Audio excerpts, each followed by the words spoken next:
నమస్తే తెలంగాణ రైతు సోదరులకు. కాంగ్రెస్ ప్రభుత్వం చెప్పేది ఒకటి చేసేది ఒకటి అన్న రీతిగా ఉంది. పైలట్ గ్రామాల్లో 4 పథకాలు ప్రారంభించినటువంటి కాంగ్రెస్ సర్కార్ 100% అమలు చేసినట్లు ప్రచారం చేసుకుంటూ ఉంది. వచ్చినటువంటి దరఖాస్తులకు ఎంపిక చేసినటువంటి లబ్ధిదారులకు పొంతన లేకుండా పోయినటువంటి పరిస్థితి. ఇందిరమ్మ ఇండ్లు, రేషన్ కార్డులు ఇంకా రీవెరిఫికేషన్లో కొనసాగిస్తున్నారు. రేషన్ కార్డులు ఇచ్చిన వాళ్ళు బియ్యం ఇస్తలేరు. భూములు ఉన్న వాళ్ళకే నిబంధనలకు విరుద్ధంగా ఆత్మీయ భరోసా అర్హులైనటువంటి రైతులందరికీ ఇంకా రైతు భరోసా పడనటువంటి పరిస్థితి. వేరే గ్రామంలో భూములున్న కొత్త పట్టా బుక్కులు ఇచ్చినా లేనట్లే. పైలట్ గ్రామాల్లో సమస్యలు ఏకరువు పెడుతున్నటువంటి ప్రజలు 100% సర్కారు సమీక్షించాలంటూ విజ్ఞప్తులు. గ్రామంలో ఉన్నటువంటి వారందరికీ వర్తించినప్పుడు 100% అమలు చేసినట్లు ఎట్లా అవుతుందని ప్రశ్నిస్తున్నారు. నిర్మల్ జిల్లాలో ఉన్నటువంటి తుంచు కవిత అనేటువంటి మహిళ చెప్తున్నటువంటి విషయం, వాళ్ళ యొక్క ఊరును పైలట్ గ్రామం కింద ఎంపిక చేసినట్లు అధికారులు చెప్పినటువంటి పరిస్థితి. అయితే అందరికీ ఒకేసారి 4 పథకాలు వస్తాయంటే సంతోషపడ్డాం. మాకు భూమి లేదు, సొంత ఇల్లు కూడా లేదు, మా ఒక్క కుటుంబానికే ఆత్మీయ భరోసా, రేషన్ కార్డు, ఇందిరమ్మ ఇల్లు వస్తుందని 3 పథకాలకు సంబంధించినటువంటి పేపర్లు ఇచ్చినామని ఆమె చెప్తున్నటువంటి పరిస్థితి.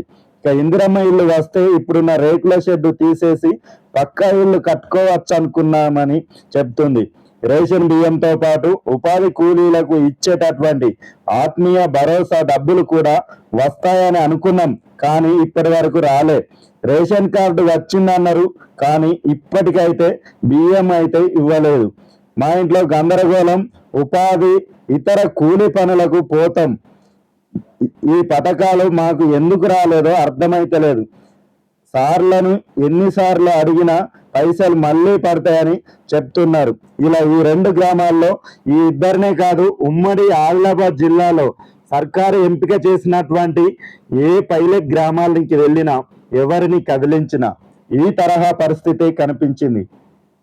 పథకాల కోసం వచ్చినటువంటి దరఖాస్తులకు ఎంపిక చేసినటువంటి లబ్ధిదారుల యొక్క సంఖ్యకు అసలు పొంతనే కుదరడం లేదు. ఎంపిక చేసిన వారికంటే రకరకాల కారణాలు చూపి రిజెక్ట్ చేసినవే ఎక్కువ అనే ఆరోపణలు వినిపిస్తున్నాయి. గణతంత్ర దినోత్సవం సందర్భంగా రైతు భరోసా, ఇందిరమ్మ ఆత్మీయ భరోసా, కొత్త రేషన్ కార్డులు, ఇందిరమ్మ ఇండ్లు ఇలా 4 పథకాలను అమలు చేస్తున్నటువంటి సర్కార్ చెప్పింది.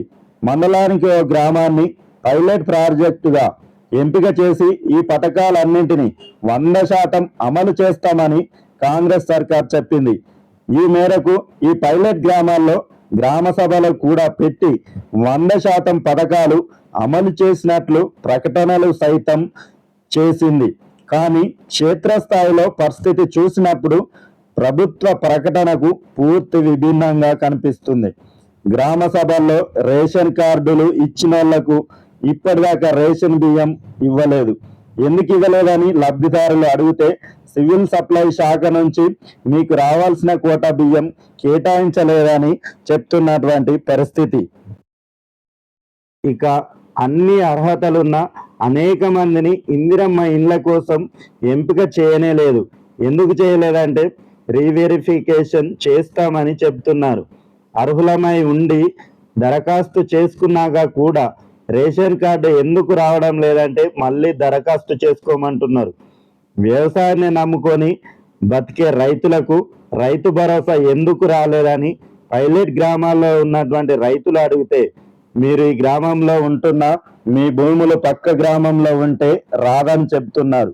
ఇటీవల కొనుగోలు చేసినటువంటి భూములకు కొత్త పట్టాలకు సైతం రైతు భరోసా రాలేదంటే మళ్ళీ దరఖాస్తు చేసుకోమని చెప్తున్నారు. వ్యవసాయ కూలీలుగా ఉండి ఉపాధి పనులకు వెళ్ళేటోళ్లకు ఆత్మీయ భరోసా ఎందుకు రాలేదంటే మీరు సంవత్సరంలో 20 పని దినాలు చేయలేదని, అందుకే ఇందిరమ్మ ఆత్మీయ భరోసా రాలేదని చెప్తున్నటువంటి పరిస్థితి. ఇలా పైలట్ గ్రామాల్లో 4 పథకాలపై ఎవరిని ప్రశ్నించినా రీఅప్లికేషన్, రీవెరిఫికేషన్ అంటూ అధికారులు ఈ విధమైనటువంటి మాటలే చెప్తున్నారు. ఇలాంటి పరిస్థితుల్లో పథకాలను 100% అమలు చేసినట్లు ఎట్లా అవుతుందని గ్రామ ప్రజలు జనాలు ప్రశ్నిస్తున్నటువంటి పరిస్థితి. 100% అమలుపై మరోసారి గ్రామ సభలు నిర్వహించి సర్కారోళ్ళు సమీక్షించాలని విజ్ఞప్తి చేస్తున్నారు. నిర్మల్ జిల్లా సారంగపూర్ మండలం పెండదారిని ప్రభుత్వం పైలట్ గ్రామంగా ఎంపిక చేసింది. ఈ ఊరికి చెందినటువంటి రైతు సీడం గంగారాం 3 ఎకరాల వ్యవసాయ భూమి ఉంది. పైలట్ గ్రామంగా ఎంపిక అవడంతో రైతు భరోసా కింద 21,000 వస్తాయని ఆశపడ్డాడు ఈ రైతు. కానీ గ్రామంలో 90 మందికి 20 లక్షల రైతు భరోసా ఇచ్చామని అధికారులు ప్రకటించగా ఈయనకు కూడా ఉంటుందని బ్యాంకుకు వెళ్ళి స్టేట్మెంట్ కూడా తీయించుకున్నాడు. కానీ రైతు భరోసా డబ్బులు జమ కాలే. ఆపై ఎందుకు రాలేదా అని ఆరా తీయగా పెండదారి గ్రామ పంచాయతీగా ఏర్పడటానికి ముందు కౌట్ల బి పంచాయతీలో ఉండేది. ఈయన భూములు కౌట్ల బి పరిధిలో ఉండగా నివాసం మాత్రం పెండదారిలోనే ఉంది. ఈ కారణంగానే రైతు భరోసా రాలేదని అధికారులు చెప్పినటువంటి పరిస్థితి. ఇలా ఈ ఊరిలో 65 మంది రైతులు భూములు కౌట్ల బిలో ఉంటే నివాసాలు మాత్రం పెండదారిలో ఉన్నాయి. అయితే 90 మందికి రైతు భరోసా ఇచ్చి మిగతా 65 మందికి ఇవ్వలేదని, మొత్తం మందికి ఇచ్చినప్పుడే కదా 100% పూర్తయినట్లు అవుతుందని గంగారాం ప్రశ్నిస్తున్నాడు. కొన్ని పైలట్ గ్రామాల్లో ఈ పథకాల పరిస్థితి చూస్తే ఆసిఫాబాద్ జిల్లా చింతల మానేపల్లి మండలం బాబాపూర్లో రైతు భరోసాకు 376 మంది దరఖాస్తు చేసుకుంటే 20 మందికి కొత్త పట్టాలు ఉన్నందున రైతు భరోసా ఇవ్వలేదు. అధికారులను అడిగితే రీవెరిఫికేషన్ చేయిస్తామని చెప్తున్నారు. ఇదే గ్రామంలో దరఖాస్తు చేసుకున్నప్పటికీ అర్హులైనటువంటి వారందరికీ రేషన్ కార్డులు కూడా రాలేదు. మరోసారి దరఖాస్తు చేసుకోమని చెప్తున్నారు. ఇదే గ్రామంలో సొంత భూములున్న వారిని సైతం ఇందిరమ్మ ఆత్మీయ భరోసాకు ఎంపిక చేశారని గ్రామస్తులు ఆరోపిస్తున్నారు. నిర్మల్ జిల్లా సారంగపూర్ మండలం పెండదారి గ్రామంలో 155 మంది రైతులు ఉంటే 90 మందికే రైతు భరోసా ఇచ్చారు. మిగిలిన 65 మంది రైతులు ఇదే గ్రామంలో ఉంటున్న పక్క ఊరిలో భూములు కలిగి ఉన్నారని వారికి రైతు భరోసా ఇవ్వలేదు. దీంతో రైతు భరోసా వస్తుందో రాదో అని రైతు సోదరులు ఆవేదన చెందుతున్నారు. మంచిర్యాల జిల్లా కాసిపేట మండలం బుగ్గగూడెం పైలట్ గ్రామంలో ఇందిరమ్మ ఇళ్లకు 199 దరఖాస్తులు చేసుకుంటే 117 మందికి మంజూరు చేసినట్లు చెబుతున్నారు. కానీ అర్హులైనటువంటి వారిని కాదని వారికి నచ్చిన వాళ్ళనే ఇందిరమ్మ ఇళ్ల కోసం ఎంపిక చేశారని గ్రామస్తులు ఆరోపిస్తున్నారు. ఇదే జిల్లా జన్నారం మండలం కొత్తపేటలో 67 మందికి రేషన్ కార్డులకు ఎంపికైన పత్రాలు ఇచ్చారు. కానీ ఇప్పటిదాకా వారికి రేషన్ బియ్యం ఇవ్వలేదు, రేషన్ కోట బియ్యం రాలేదని అధికారులు చెప్తున్నారు. దాదాపు పైలట్ గ్రామాల్లో ఎంపిక చేసిన ఎవ్వరికి కూడా రేషన్ బియ్యం ఇవ్వలేదని తెలుస్తుంది. 1-2 గ్రామాల్లో రేషన్ కార్డు నెంబర్ పై రేషన్ ఇచ్చినట్లు చెబుతున్నారు. గ్రామ సభ అయ్యాక అధికారులు అయితే కనిపిస్తలేరు. నాకు పెళ్ళై 8 ఏళ్ళు అవుతుంది, 2 పిల్లలు ఉన్నారు. గతంలో ఆన్లైన్ లో ఒకసారి 6 గ్యారంటీలు, అప్పుడు మరోసారి మొన్న సర్వే అప్పుడు ఒకసారి, గ్రామ సభలో ఒకసారి, ఇలా 4 సార్లు రేషన్ కార్డు కోసం దరఖాస్తు చేసుకున్నా. కానీ నాకు రేషన్ కార్డు రాలేదు. గ్రామ సభలో కొత్త రేషన్ కార్డు ఇస్తామన్నారు, కానీ నా పేరు రాలేదు. మళ్ళీ దరఖాస్తు చేసుకోవాలన్నారు. గ్రామ సభ అయినప్పటి నుంచి ఏ అధికారి కనిపించడం లేదని, గ్రామంలో సమస్యలు ఎక్కువగా ఉన్నాయని, పట్టించుకునే వారే లేరని ఆరోపిస్తున్నారు.